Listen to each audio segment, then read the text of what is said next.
There is a truth too often buried beneath the noise of ordinary life. You are carrying something not born of this earth, not carved by time, nor stitched together by the hands of men. It is something eternal that found a way to dwell within you, a divine spark wearing the disguise of human limitation.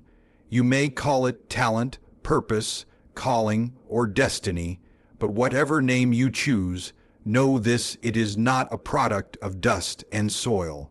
It is a whisper from the heavens, reminding you that your existence is not an accident of biology, but an act of intention.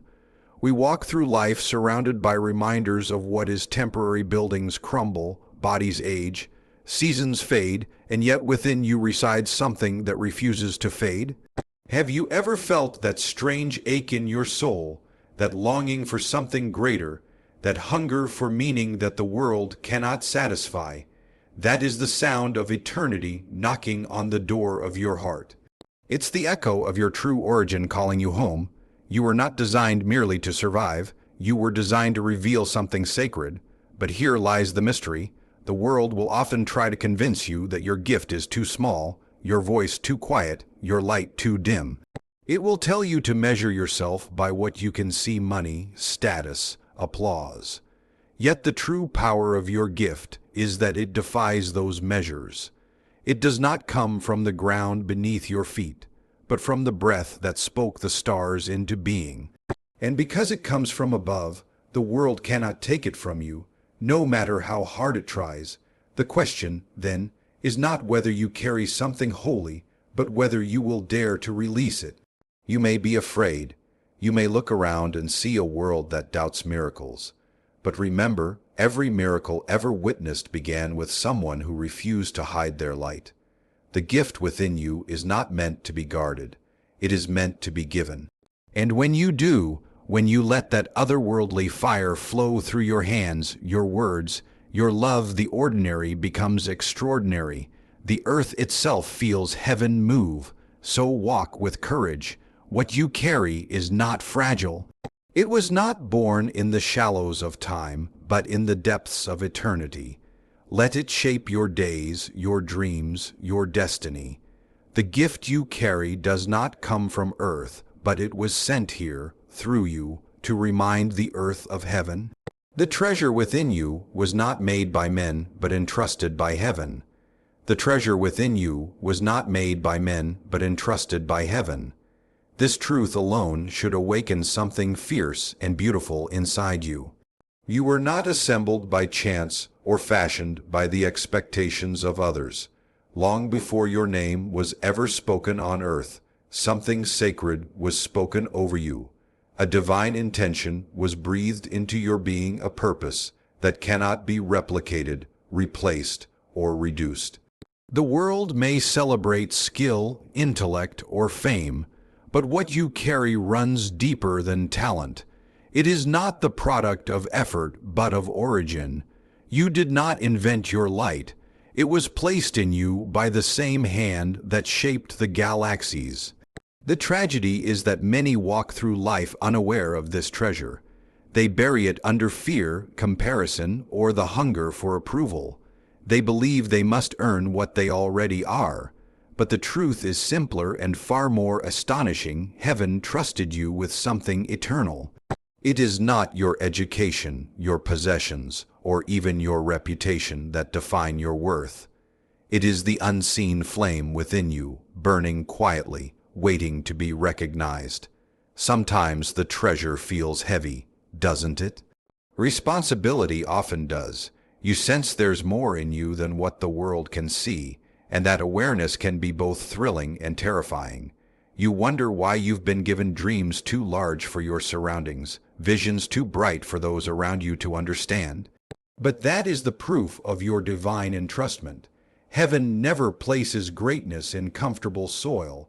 It plants it where it must grow by faith, not by sight. So, do not diminish what you carry just because others fail to see it. You were not made to blend into the dust. You were meant to remind the dust that it once held the breath of God. Your gift may seem small now, but even a spark holds the potential to ignite a world.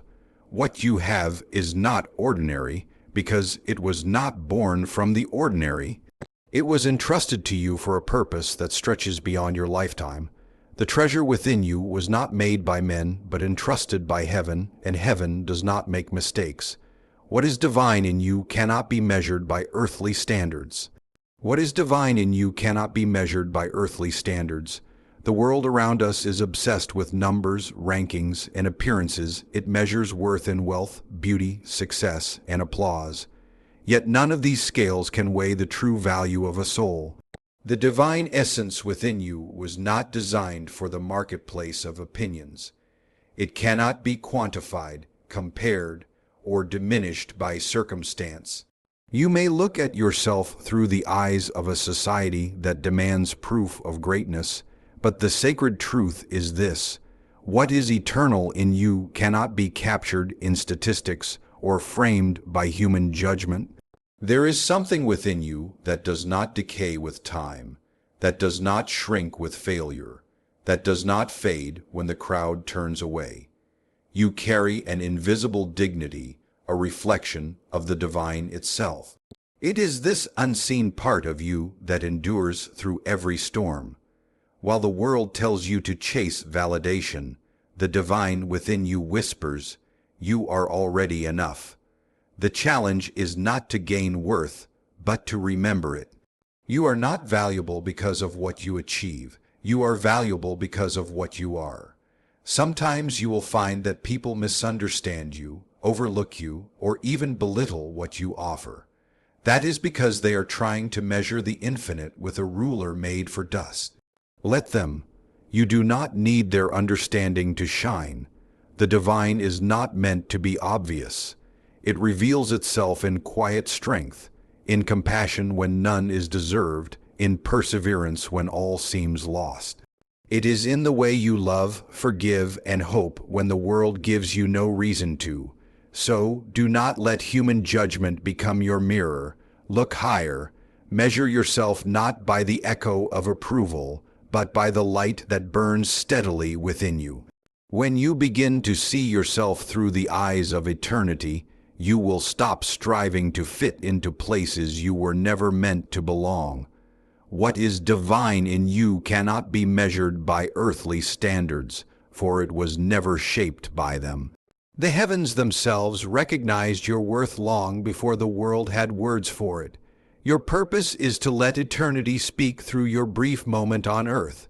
Your purpose is to let eternity speak through your brief moment on earth. Life, as we know it, is a passing breath, a flicker of light between two great eternities. Yet in this fleeting span, something sacred has been entrusted to you, the chance to let what is eternal find expression through your mortal hands.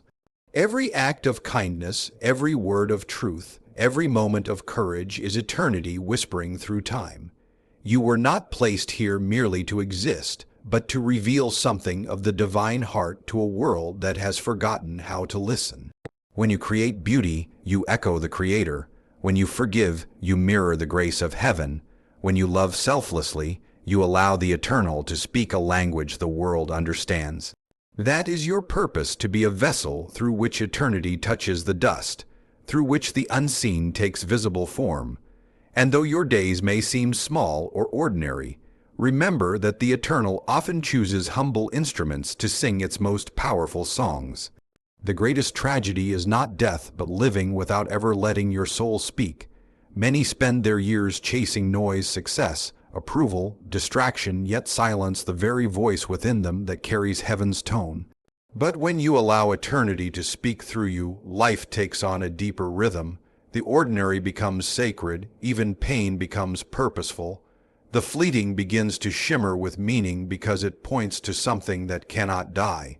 You may never stand on a stage or have your name remembered, but if your life carries even a whisper of eternity, if through your presence someone feels a little more light, a little more hope, a little more love, then you have fulfilled your purpose. You have done what time was given to you for. Your purpose is not to conquer the world, but to remind it of heaven. So live with intention, speak with grace, and walk with the awareness that your short life is not small when it is lit by something endless. Your purpose is to let eternity speak through your brief moment on earth, for that is how time becomes holy.